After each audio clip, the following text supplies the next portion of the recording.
Oke, baik. Sekarang kita udah bersama siapa nih? Perkenalkan, saya Sandra Badak Sukarya dari jurusan Fisika angkatan 2022. Oh, baik, Asendi. Asendi sendiri pernah dengar gak sih mitos tentang budaya belajar?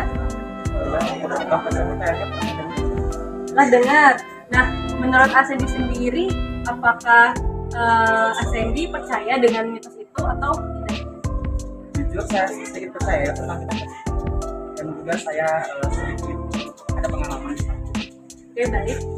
Terima kasih Asendi atas pendapatnya. Oke, baik. Kita di sini sudah bersama dengan siapa?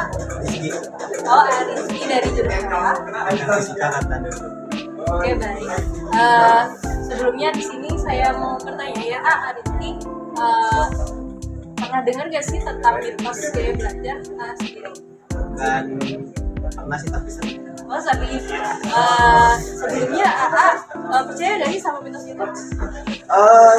Sebelum pernah percaya, soalnya kan gaya belajar itu kayak bermacam-macam. Misalnya kayak penyesuaian lah guru, dosen maupun siswa atau mahasiswa didik yang mengamati atau menelaah hal yang disampaikan oleh Ya baik, terima kasih ya atas pendapatnya.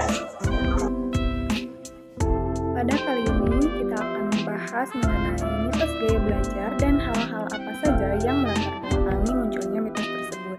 Konsep gaya belajar atau learning style muncul sebagai bagian dari pendekatan pendidikan yang berfokus pada perbedaan individual dalam cara orang belajar.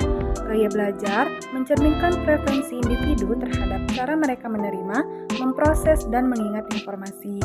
Meskipun konsep ini populer dalam dunia pendidikan, perlu dicatat bahwa pada tingkat penelitian ada kontroversi mengenai sejauh mana gaya belajar memengaruhi hasil pembelajaran secara signifikan.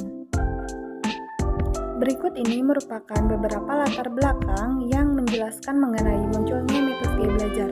Yang pertama yaitu teori pembelajaran individual.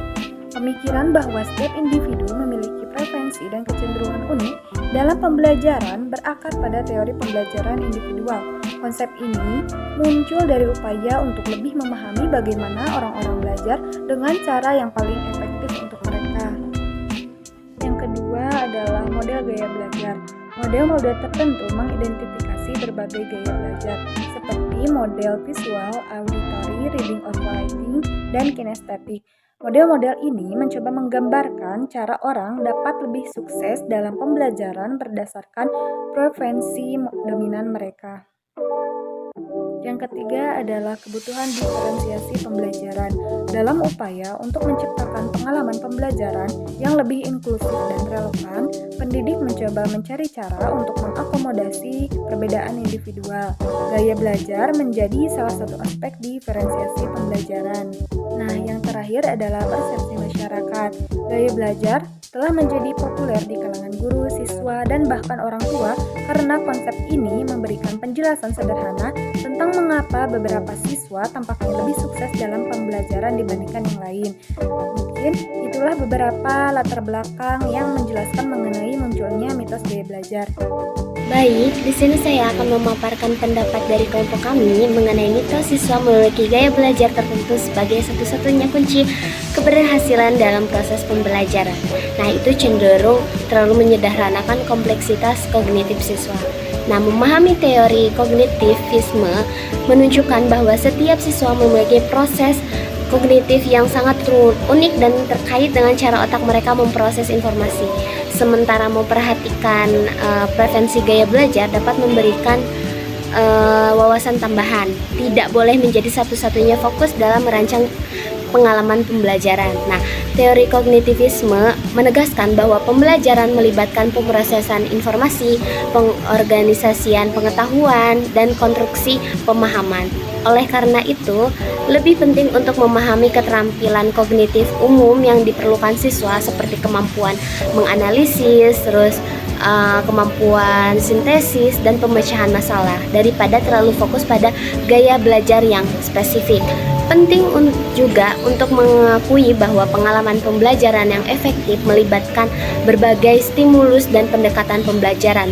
Nah, menciptakan lingkungan juga pembelajaran yang kaya dengan elemen visual, auditori, dan kinestetik dapat memberikan kesempatan kepada siswa untuk mengembangkan keterampilan kognitif mereka. Nah, dengan demikian, meskipun gaya belajar dapat memberikan pandangan tambahan, penting untuk tidak terjebak dalam mitos bahwa satu gaya belajar adalah kunci tunggal keberhasilan siswa. Sebaliknya, pendekatan pembelajaran yang berfokus pada prinsip-prinsip kognitivisme dan mengakui kompleksitas proses kognitif individual dapat menciptakan lingkungan pembelajaran yang lebih beragam dan juga dapat menciptakan lingkungan yang inklusif dan mendukung perkembangan siswa secara menyeluruh. Mungkin sekian yang dapat saya sampaikan. Terima kasih.